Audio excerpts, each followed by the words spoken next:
In 2018, you might have seen a photo in the news of a gray-haired, bespectacled man being escorted someplace by the Italian police, aka the Carabinieri. The 80-year-old guy named Settimo Migneo would look to most people like someone's loving grandpa. You might also say that he has the distinguished look of the CEO of a company, and in some respects that is quite true. Police said that Migneo was the burgeoning boss of something called the Sicilian Mafia Commission, a quasi-government that makes decisions regarding what mafia outfits can do, including who gets whacked. It's thought Migneo had taken over from a person nicknamed the Beast due to the hundreds of people whose assassinations he ordered. Let's now see just how serious these guys are. When Migneo was taken away by the police, one of the prosecutors said this: "We needed to stop them before it was too late." Those are ominous words, but what you'll see today is that the Sicilian Mafia Commission is no joke. This well-structured organization has given the green light to more assassinations than you would have thought possible. A lot of deaths were not just of other criminals, but high-ranking officials, anyone who might have gotten in the way of business or even passed down a rather harsh prison sentence. In short, the commission is made up of top bosses of the Sicilian Mafia, aka the Cosa Nostra. The commission itself is sometimes called Cupola. It has a long, bloody history, and we'll try to condense that for you now.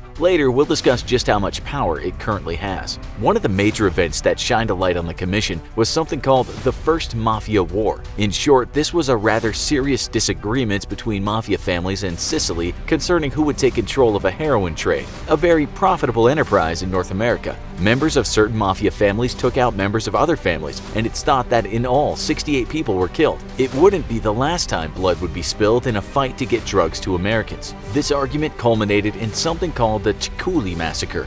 This was when a car bomb intended to kill a mafia boss went off and ended up killing several police and military officers. The man who was supposed to die that day was one Salvatore Ciccidedu Greco, and it came to light that this guy was the head of something called the Sicilian Mafia Commission. It's said occasionally Italian-American mobsters would meet with this man in Italy. The infamous Lucky Luciano made the trip to Palermo to meet with Greco, and it is Luciano who's said to be the man who created the first commission in the United States. After the First Mafia War, there was a crackdown on mafia families, and over 1,000 mobsters were arrested. It was during this time that reports suggested there was such thing as a commission, and it consisted of leading members of families that met together to discuss business. A well-known judge at the time read the reports, but he didn't think that the mafia was that organized. In the 1970s, an Italian mobster turned informant told authorities about this underground governing body, but they didn't believe him. They said he was insane. He was telling the truth. But it wouldn't be until something called the Maxi Trial that authorities would first admit that there was indeed a commission, and it was serious.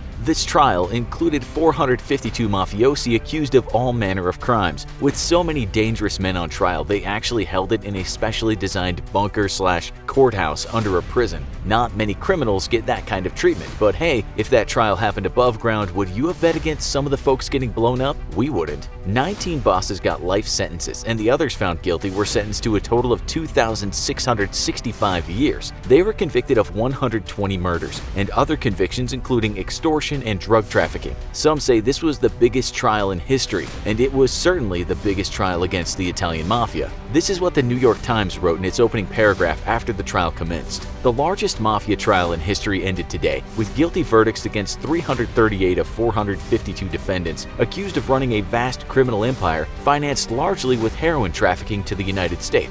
But what's equally as important is the fact that the trial stopped people downplaying the existence of these powerful mob families. For a long time, it just wasn't known how big the organization was, partly because there was a strict code of silence within the various families, and partly because they paid off law enforcement and anyone not yet on their side. They also had a tendency to take out judges, politicians, witnesses, and lawyers. So while many people should have been prosecuted before the Maxi Trial, and the Cosa Nostra exposed as dangerous and formidable as it was, it just didn't happen. The New York Times article from back then cited a man who said the mafia was a hierarchical organization with a precise decision-making process. That same guy also said behind it all was a commission, and that commission consisted of 12 men, all leaders of various families. So while the commission had been in existence much longer, now the world really knew about it. The boogeyman was real. The Cosa Nostra was organized and dangerous. We should tell you that the main judge behind the Maxi Trial, one Rocco Chinichi, said to have been instrumental in bringing down the bad guys, was himself ultimately killed by the bad guys. He was taken out by a car bomb, as were 3 others that were unfortunate enough to be near him.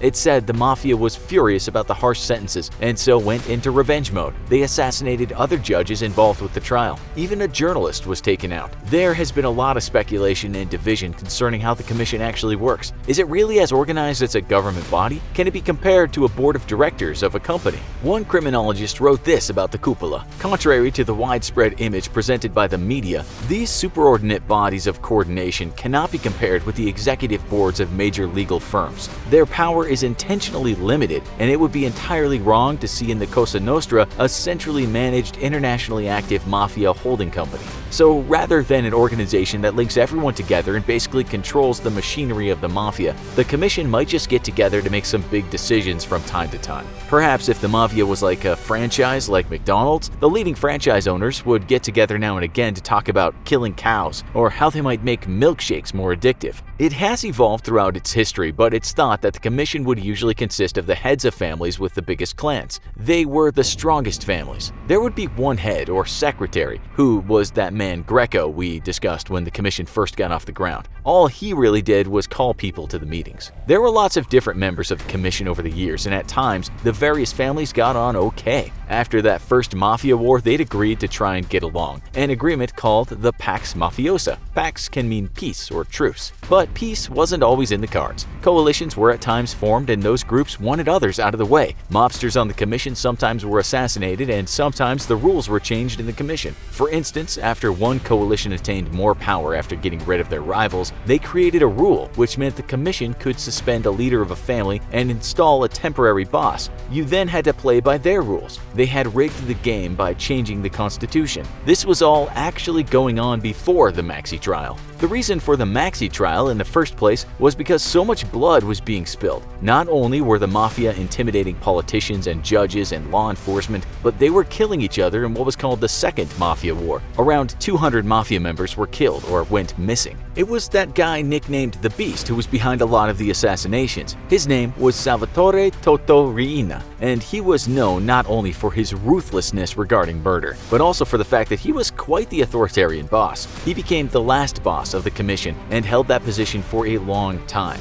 We know we told you at the start that the guy who looked like someone's grandpa was the new boss, but the Beast was the last official boss. The grandpa, Settimo Mineo, was said to have just started a new commission but was stopped in his tracks. The Beast was sometimes called the boss of bosses, and he came with the tagline, "He killed all his rivals." He died in prison in 2017, aged 87, after being sentenced to serve his time in what Amnesty International calls cruel, inhumane, or degrading treatment. The courts were never going easy on a man who had ordered the killings of so many officials. This man was accused of ordering the murder of 150 people, but some say it was much higher than that. This is what The Guardian wrote after the Beast died. The crime syndicate still exists and still shapes people's social and economic lives in parts of Sicily, but it's a shadow of what it once was, undermined by the relentless scrutiny of Italian police and prosecutors and unable to regain its dominance of the illegal drug trade. It was the end of an era. When the Beast was the boss, the commission didn't really even attempt to maintain any level of peace. One mafia expert said this about him to The Guardian: "He assassinated his rivals. He killed all of them, hundreds of them. He literally ethnically cleansed them out of Palermo." So, is that the end of the commission, or is something bad brewing somewhere in the cellars of Sicily?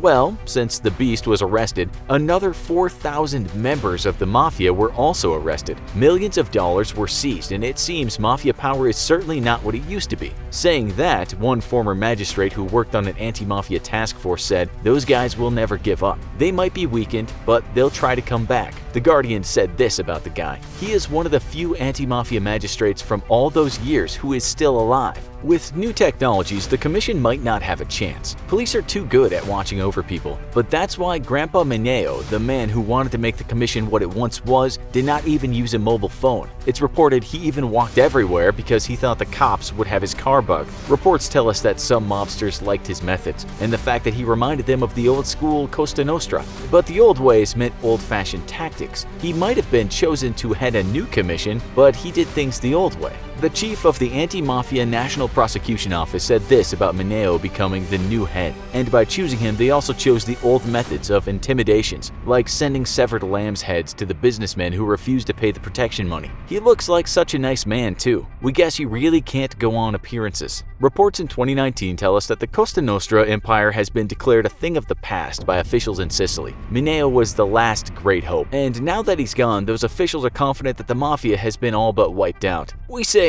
all but because people accept that remnants of it still exist, but it's not capable of doing things like taking out judges and controlling a vast opiates empire in the USA. One lawyer working in Sicily said there are younger members of the mafia, but they don't get the respect that the older guys got, and so there's no leadership and no framework. She said it's hardly very organized crime at all. She said that the mafia is in disarray, adding that while some guys will get out of prison and try to act like leaders, they're not leaders at all. She said they're men who, once they've served their prison time and are back on the streets, put on airs as godfathers. They think they're the bosses. The truth is that this is no longer Cosa Nostra. There is no super boss, and many people claiming to be mafiosa are accused of being nothing but petty crooks. One person critical of what's left of the mafia even said that the new guys were merely chicken thieves. The mafia might be done, and perhaps proof of this is that if you walk down the street in Palermo, these days you'll see stalls selling mafia-themed t-shirts. Still, there are some people that say the Cosa Nostra isn't dead yet, and it might be arrogant to think it won't rise from its grave. As one person put it, the battle isn't over yet. In fact, we found a recent article about a Sicilian mafia family who'd been in the United States for years and had returned to Sicily to start their criminal activity there. This family was very close to the Italian-American Mafia, but had decided to go back home.